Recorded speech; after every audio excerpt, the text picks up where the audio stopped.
Hey guys, welcome to Unbiased Rugby. So welcome to the Wednesday night show. We're obviously just going to be discussing the week's news.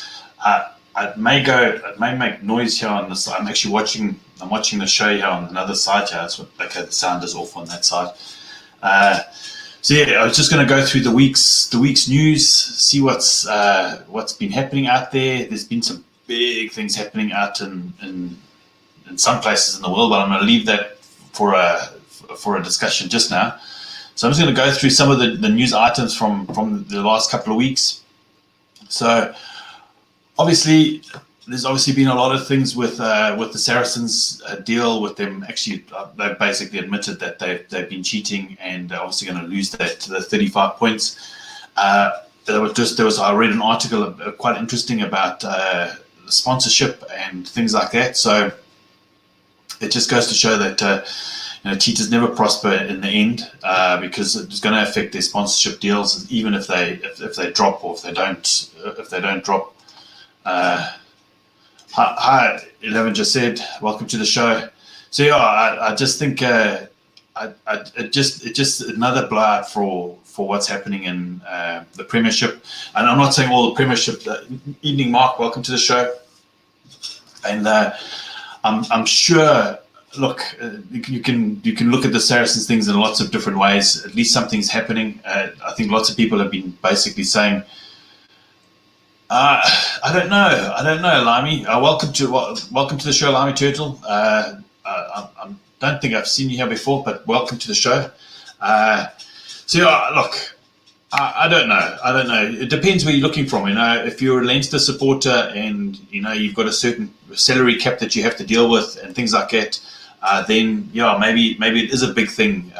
The Saracens thing, but yeah, I think it was quite a harsh punishment. But I just think it's their sponsorship deal now with Alliance. It's Alliance Park, so I think that might tarnish that the reputation. I know as a big Springbok supporter, I think the previous, it used to be, it was Absa paid 90 million to put the logo on the front there, and I think it was 90 million. I could be, I think it was that kind of figure, 80, 90 million, and then MTN obviously took over the sponsorship, and obviously the Springboks went a downward trajectory. I'm not saying it had anything to do with cheating, but they got the front of the shirt for I think 50 million or something. So it does goes to show that what happens on the field and off the field and things, it does affect the amount of money that's coming in, and those short-term gains for those couple of years, it might affect the team for many years to come with. Hey Joe, welcome to the show. And I don't normally start without you, but we did miss you last week. But welcome this week. So look, I'm just going to switch off this one window here. I think it's taking up a bit too much of, because it's not coming back on my one screen over here. Let me have a look here quickly. Sorry, guys. Actually, I'm just going to switch it off here.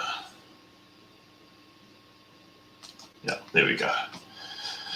So yeah, that was it's just something that I read up in the news, and it just goes to show that with the limited funds in rugby that's available at the moment, it's not like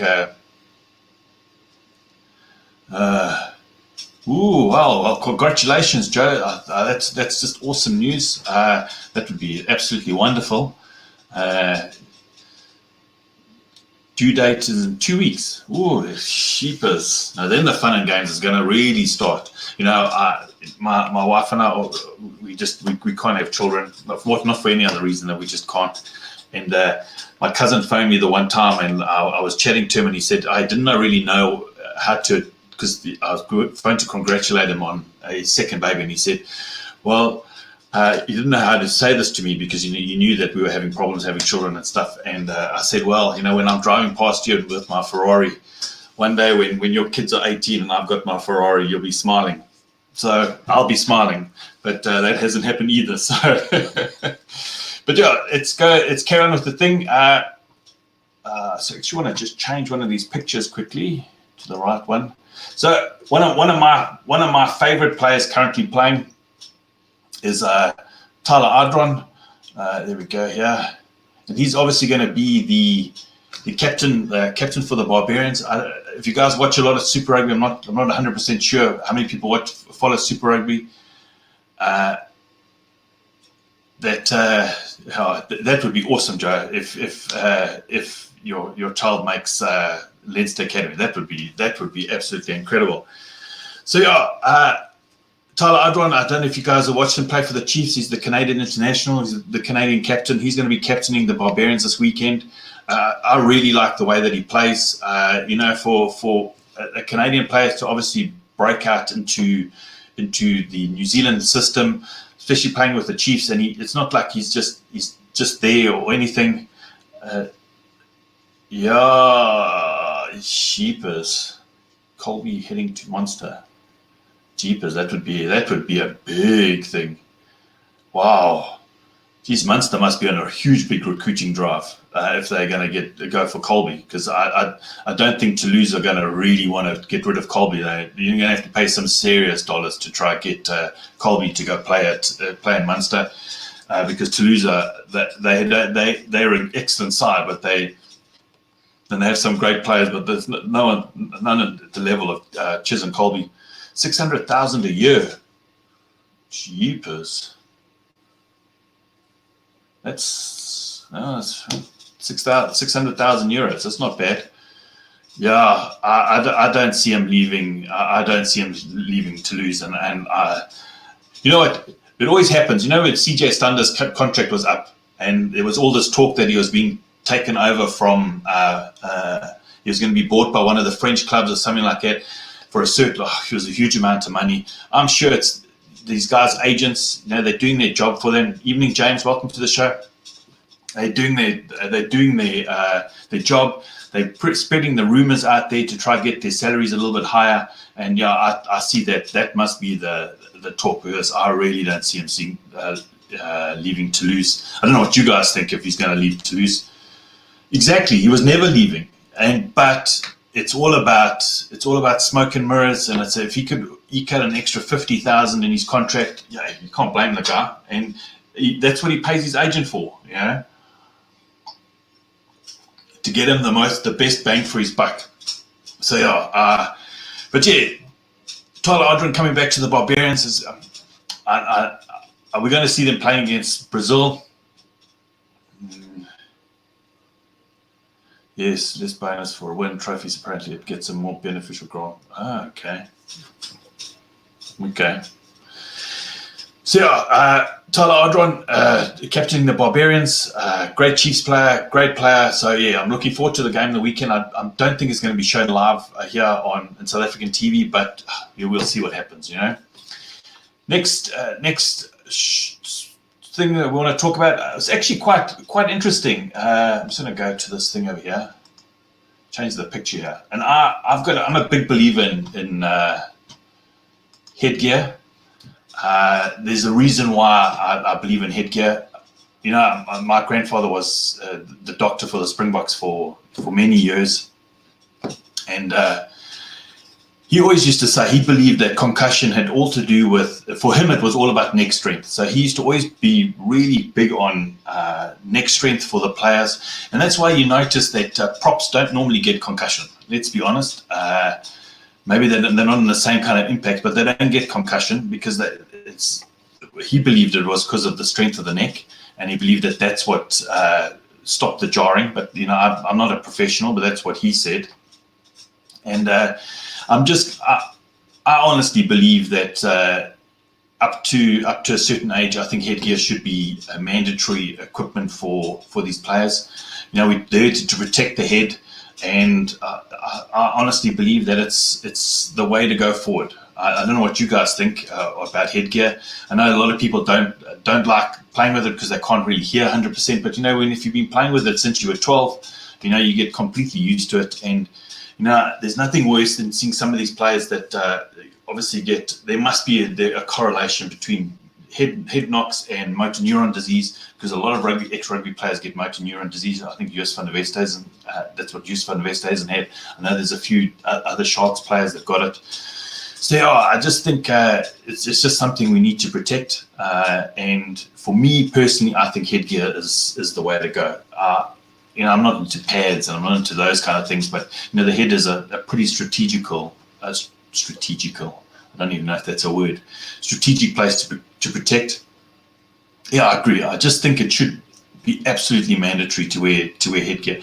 I'm not sure about the professional players. I'm not saying it's just they're professional players. They're going into with their eyes wide open, and obviously it's their choice if they want to wear it or not.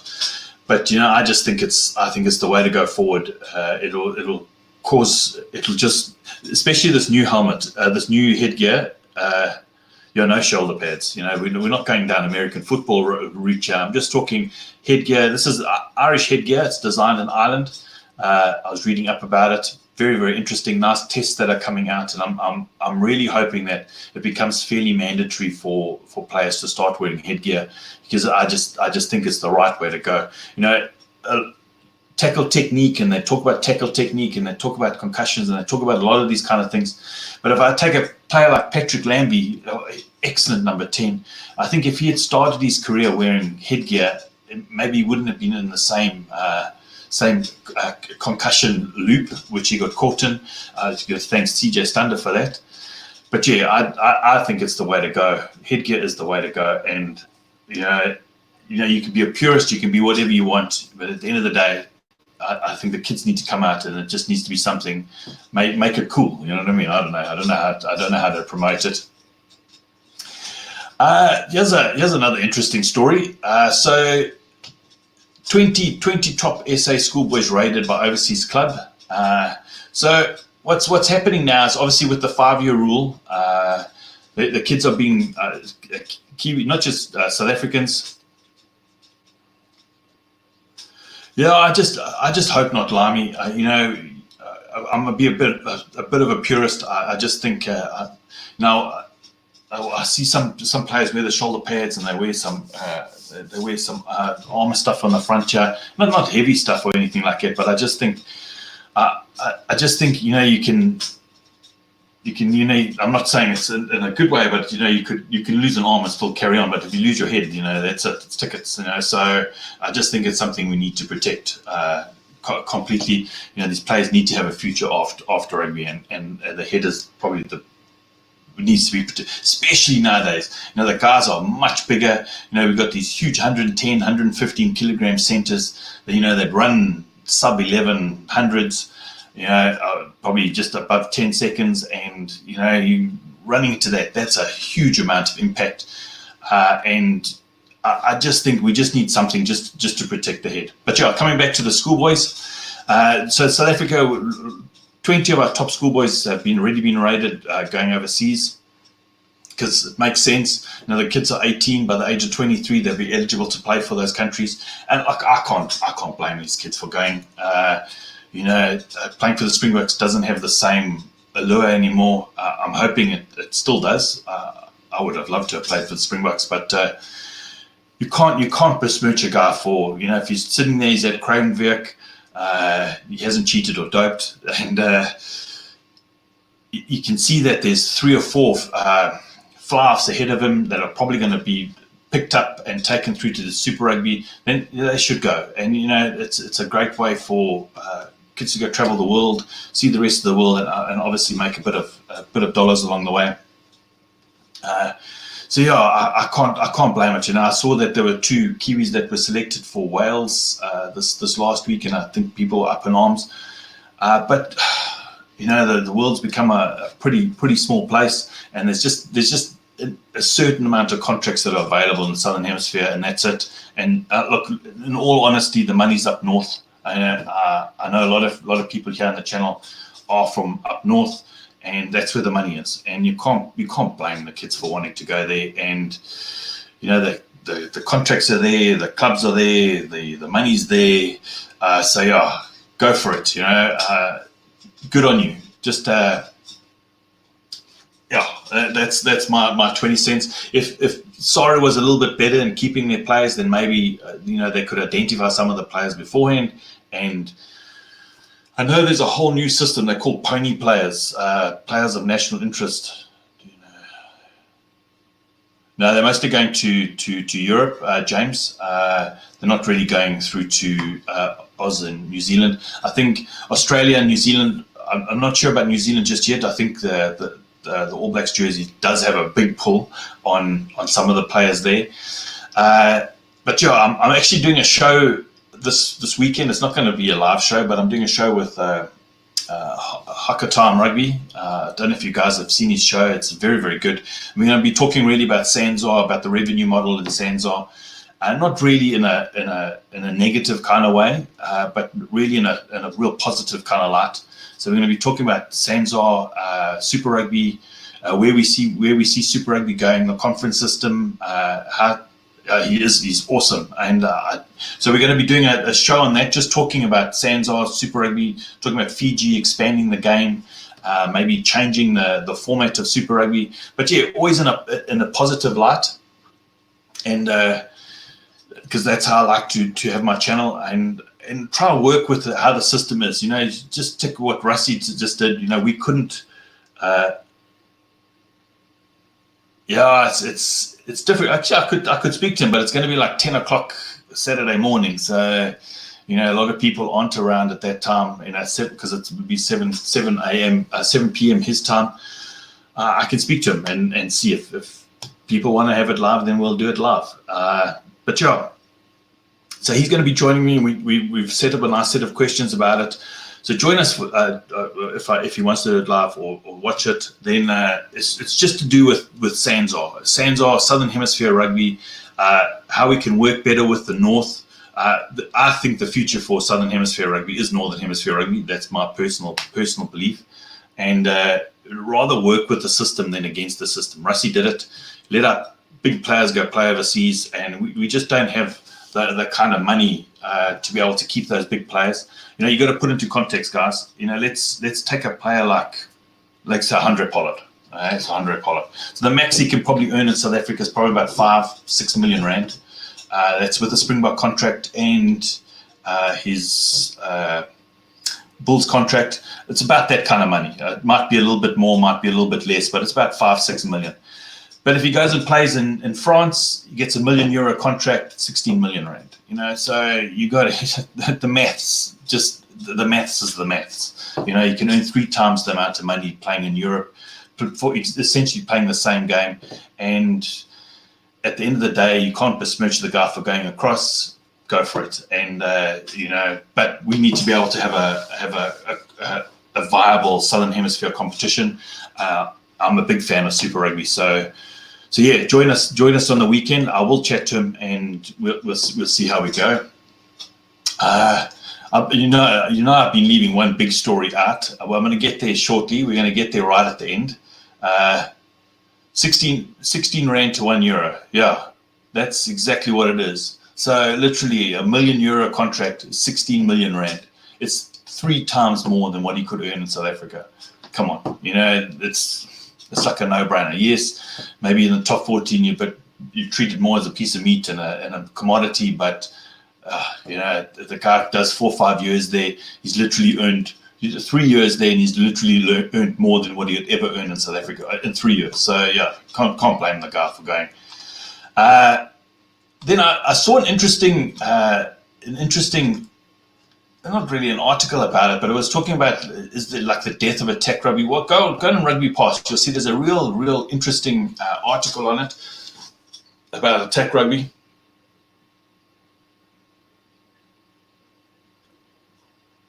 Yeah, let me guess. 2 blue bulls failing drug tests out of sea. Did they? Couldn't have been.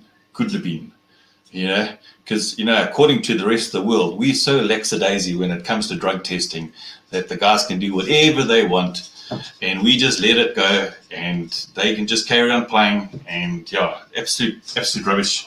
So, but yeah, I'm just a bit of a dig there, but yeah, I haven't heard anything. I would have seen something if 2 Blue Bulls players failed.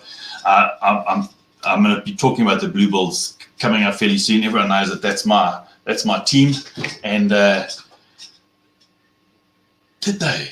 I've actually got to read that, Mark. I'm going to actually have to read that because, sometimes they say it's diet pills and then they have this real concoction. Because if it is, then I'll be highly disappointed. I'll be super, super highly disappointed. And yeah, I will confirm if that's the story on that. I do have somebody that I know at the Blue Bulls. I'm just going to open my WhatsApp and see. And I'll try to ask him. I'll try to actually ask him in the channel here and see if I think it's a global problem. I honestly do feel it's a global problem. Let me just have a look here. The yellow cap. I don't know if you guys have seen the yellow cap. I'm actually just going to look down here. I can't see him at the moment. I haven't spoken to him in a while. I actually did a show with him. Let me see if that's it. It'll come. Yeah, it was on the Sydney Herald Radio this morning. Yeah, jeepers, man. No, I can't find it. Let me just yellow. No, I can't. No, sorry. I'll have to pick it up another time. If I could, then because normally I can just go through my WhatsApp quickly and he's here, but I just can't see him that quick. Sorry, guys. I know it's dead air, but I thought I'd just ask someone who really knows a lot of people at because that would really disappoint me. I'd be highly disappointed if that was the case. And yeah, I would not be happy at all. No, I can't see him now. Nevermind. Drives me bloody crazy. This if I can't. It's Oracle Rugby. That's from a long time ago. Yeah, I'll have to speak to him another time.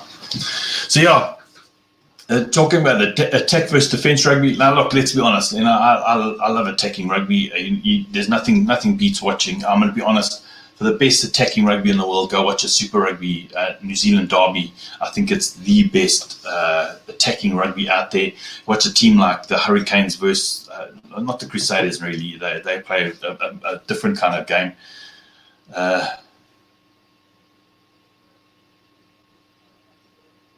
I think it is that, Joe, I really do think it's that. It is the concoction, and these guys are so far advanced, and it's disappointing. It's disappointing that I come from a country that's known for it, and it's disappointing that it's permeated to all levels of the sport. They are, you watch them during the game, and they're always drinking some little vial of something or something like that. I'm sure it's probably just energy and stuff like that. But yeah, these guys have a certain intake that they have to have. So yeah, I just think drug testing is a huge big problem, and these guys are worlds ahead. But I was just coming back to attack versus defense rugby. Every so often, we've had 10 years of beautiful attacking rugby from the All Blacks. Now we've obviously started having a lot more defensive system. You can thank Warren Gatland for that. Super junction. So yeah, I just think defensive rugby has started with especially with line speed and stuff like that. But it just goes through phases. Eventually somebody's going to get used to the line speed, the line speed in the defense, and there'll be ways around it. I don't think. I speak on. I've chatted to the guys from Overlap Rugby, and I was trying to think of the defense for line speed, and I think the only defense for line speed is time. I think you can only have that real in your face line speed for 40 minutes max. Let's be honest, and then the game starts opening up. So you've just got to survive that initial line speed, and then once you've survived it, try not to have so many points taken against you, and then you can turn around the game. So yeah, I still think both styles of rugby have one's more attractive to watch, the attacking side, and defense is not that is not as attractive to watch as attack. But it depends what you're into. You know what I mean? Go watch I know I'm promoting him, show quite a lot. Go watch Hakkatam. He was talking, they were talking about the scrums, and it's really interesting because I think I could watch scrums all day, and that's just me though. For me, it's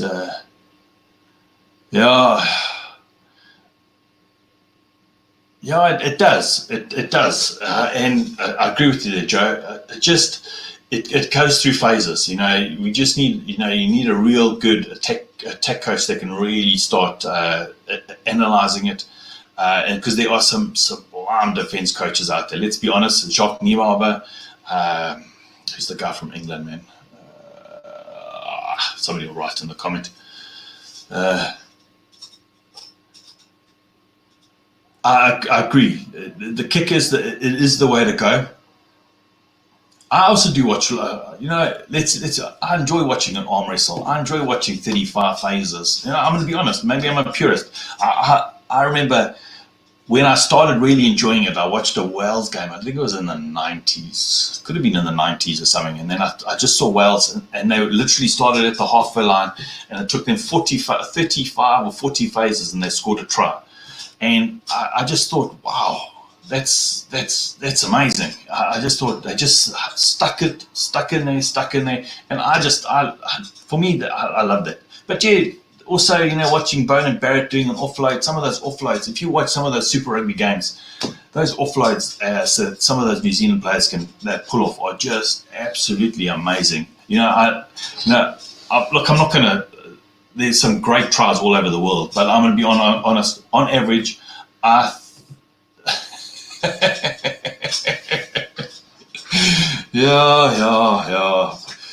Whatever, Joe. Whatever.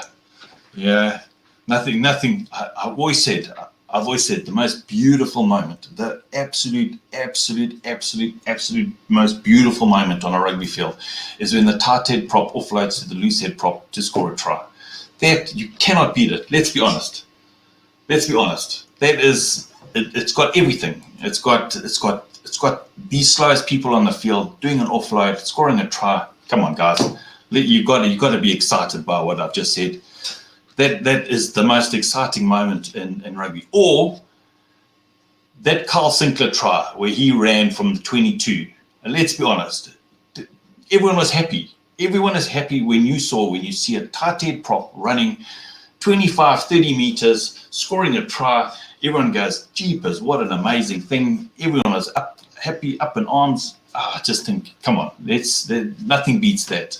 So,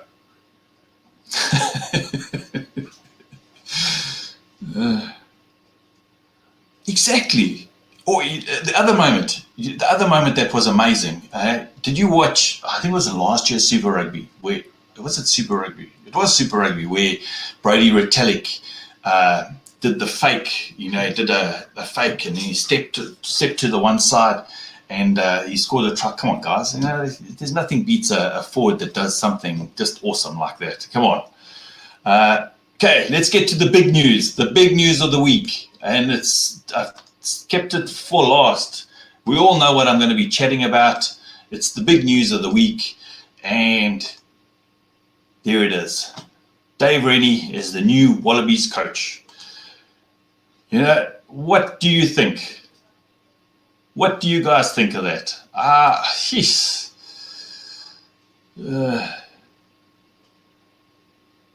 I'll have a look at that. I've been really getting into watching some of the older games. I read that Nigel Owens' favourite game that he ever did was at Ellis Park, was New Zealand playing the Springboks in 2013, and I actually did watch the game, and it was amazing. It was absolutely amazing, the game. So I really want to start watching some of these older games because they are exciting. Dave Rennie. So Dave Rennie is the new coach of the Wallabies. I think that's a major coup for Australian rugby.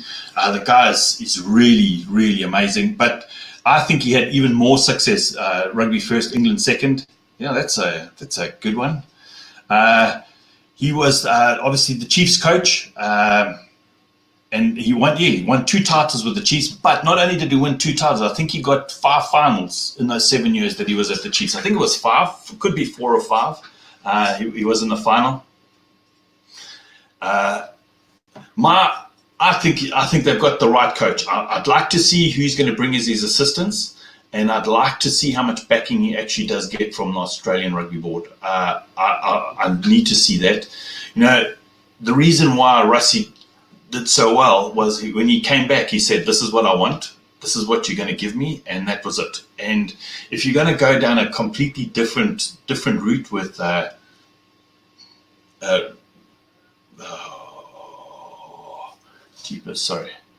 Dave Rennie, then I think you're going to have to give him all the toys. You're going to have to give him all the players, because I'm going to be honest, guys. I think Australian rugby I don't think it's in an absolute shambles. I think it's in a complete absolute shambles. I think it is exactly. The political correctness gone absolutely wrong. I think they've picked the right man. I just hope that he gets the right backing, because, look, whatever you want to think about Michael Cheika, no, he was never my favorite coach in the world, but he didn't have the backing from the Australian Rugby Board. Let's be completely honest. They do hate having a foreign coach, but come on, you know, Wales have a New Zealand coach. Well, they did. Southern Ireland also have a New Zealand coach. England have an Australian coach. So yeah, look, it takes a while for the Southern Hemisphere to catch up. I'm gonna be honest. I don't see there ever being anybody besides a South African coaching the South African the Springboks. They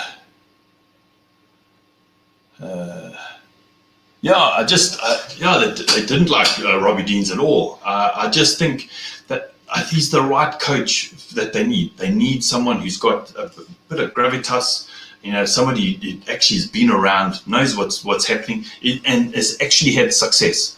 You know, there's nothing worse than a coach that comes in and hasn't had the kind of and Dean's. He has had the kind of success that's needed for Australian rugby, and they need it. They absolutely need it. Dave Rennie is the right person for the job. I seriously hope he gets the backing. Who's the right Aussie coach, Lamy? You know, the only decent Aussie coach is coaching England. Let's be honest. You know, for whatever maybe you don't like him or do like him, he's the only good top level Aussie coach. I can't see anyone who could do that, and I think England are going to hold on to him big time. But yeah, it'd be interesting to see how he can turn around the team. I honestly felt that Cheika lost the change room years ago. I think he lost it quite a while ago. I think he lost the backing of the board even further than that. I think if they could have fired him a year ago, I think they would have. I just think there were no other options out there. I think so. I just look at it, and I think I just hope that he gets a long enough contract. He's able to. I don't know. I think they need somebody completely new. I just hope that. I just hope he gets the backing, because, you know, World Rugby needs a strong Australia. I'm not going to lie to you. We need a strong Australia. They have a style of rugby that very few people play. You know, it's not the same as New Zealand. It's a different style, and I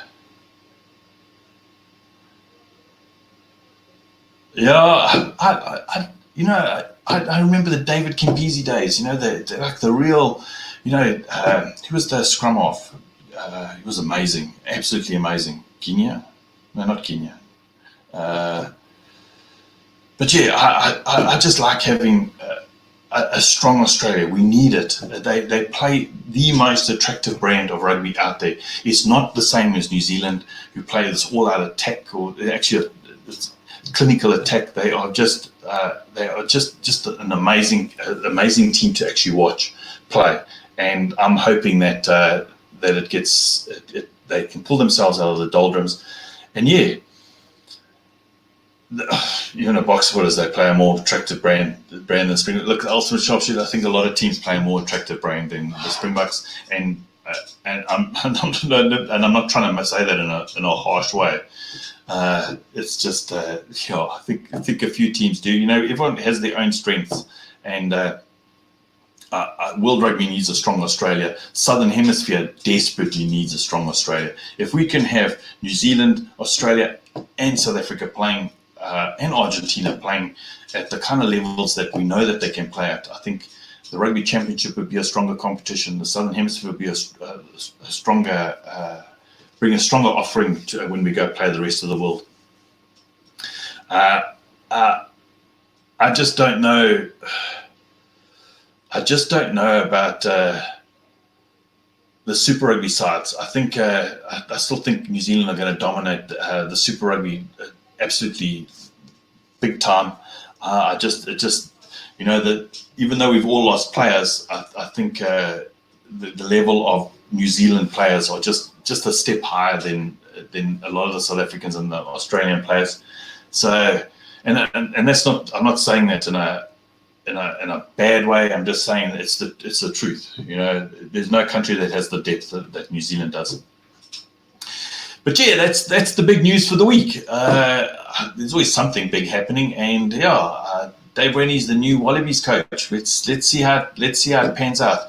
And I think a lot of people will start saying no. They want an Australian coach, but if he starts winning games, I'm sure they'll start going, oh, he's the most amazing person ever.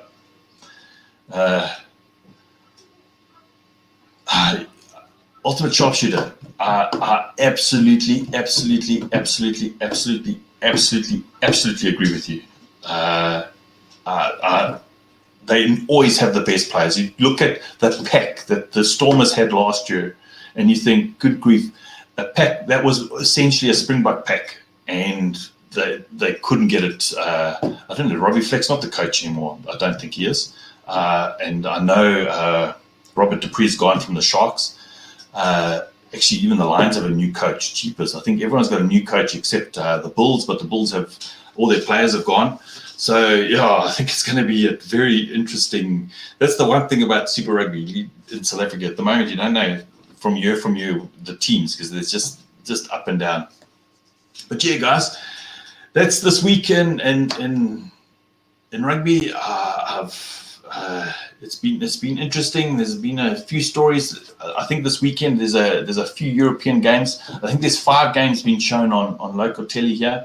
I will do a video before that, just my Super Brew predictions for the European rugby, because I really did enjoy. I think of the 4 games I watched, I enjoyed 3 of them a lot. So another great weekend of European rugby. I think there's only the Barbarians game coming up, and then I'm going to do my chat with. I'm going to confirm that, Mark, and I'll talk about it, because if it's the truth, then we must expose it 100% and shine a light on it. Joe, I save it for special occasions. I save my Leinster top for special occasions, and I'm trying to wear in my Bulls jersey. I need to go buy a new one this year. Really need to get a new one, get the new colours. But if I will wear it. I will wear my Leinster one next week. I'll wear it I do wear it for the preview review shows. So I do save it for those shows. But guys, I had an absolutely wonderful show. It was great to hear everyone's chats, and nice, lots of people coming and joining the chats, and it was really, really good to have you all here. But I think I'm going to sign off there for the week.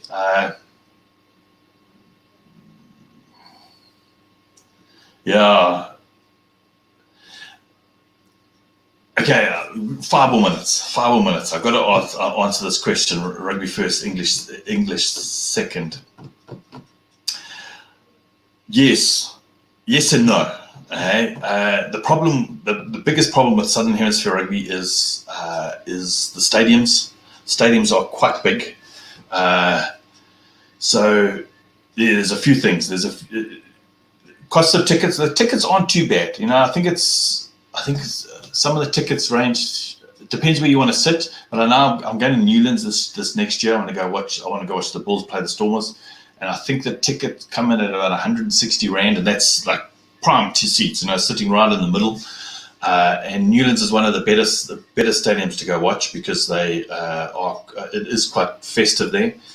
But the stadiums are quite big. So the problem is that, you have go like Ellis Park where the Lions play. I think it's 40, 50, 60,000 people to fill that stadium.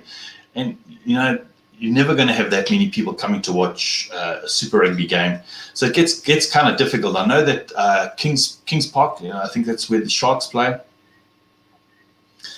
Yeah, exactly. It's €10. If you buy season tickets, even cheaper. But if you go sit on the side, I think it's go from 40 rand or 50 rand. So the tickets range from 50 rand to 160 rand, which is if you wanted to take your wife, your kids, you're talking 320, 640. Then obviously food and drinks, another 400-500 rand. Can't really drink that much. So maybe 1,200-1,400 rand for an afternoon. So yeah, it does add up quite quickly, and that's a lot of money for some families. That's a hell of a lot of money. So it gets quite expensive to do these things. A lot of people are saying, drop the price of the tickets, and then other people are saying, well, that diminishes the brand. I don't know.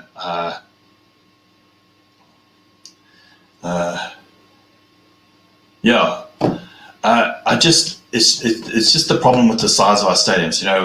We know stadiums were based when we were still in isolation, and obviously we just had the Curry Cup, and they were based. That was the only rugby we had, and so they were based for that time, and which for whatever reason, not a good reason, and so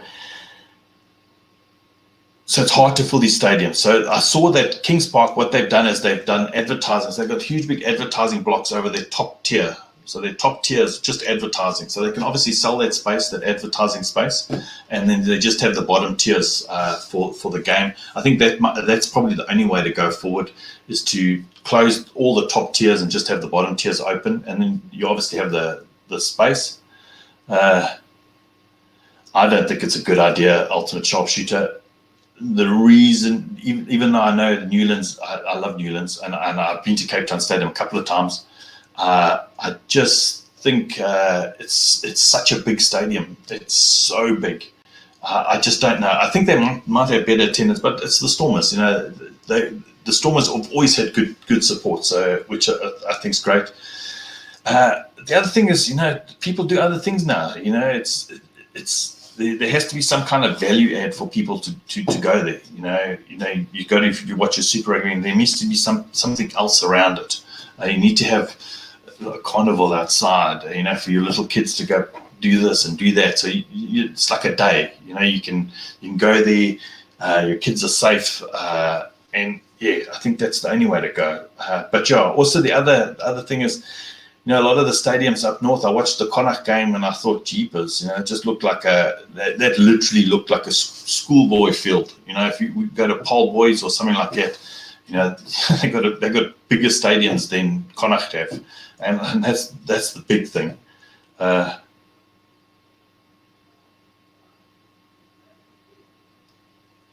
There's a few places Joe. There's a few places I've wanted to go for a long time. The one place, when I grew up, there was only one stadium I wanted to go to ever, and that was Carisbrook. That's where I wanted to go watch the All Blacks play the Springboks at Carisbrook, the House of Pain. And obviously that's never ever going to happen because Carisbrook's been obviously demolished from the earthquakes. So that was my big thing. The other one I'd like to go see is I'd like to go to Cardiff. I'd like to go see a game there. I really would. It just looks like it's such a nice environment. And I'd really like to come watch some of those the Six Nations games. I think they look just so packed, and it just looks like such a great festive environment. The only time we have those kind of games is obviously when we play the All Blacks. Then we fill up the stadiums. then the next is obviously Australia, and we seldom fill up the stadiums for Argentina. But yeah, I've gone over my 5 minutes there, so I think I'm going to call it there for the night, guys. I've really enjoyed tonight's show. It was really great to chat. It's amazing. I always think, I'm never going to find enough stuff to chat about, and then yes, we just get sidetracked in what's happening in the comments. But yeah, guys, thanks for everyone for joining in on the show. Thanks Joe. Thanks Mark. Thanks Lami. Thanks Rugby First. Let me just go through here. Up the list. Ultimate Sharpshooter, thank you very much. Thanks for joining in. So yeah, thanks everyone for joining in on the show, giving your comments. It's been really good to have everyone commenting in the side here. It's been really, really good. And listen, guys, we've still got the week and we've got the weekend, and just go out there, have a great time. Just be relaxed, be chilled, and everything will work out for the best. Listen, guys, have an absolutely wonderful weekend. Chat soon. Cheers. Bye.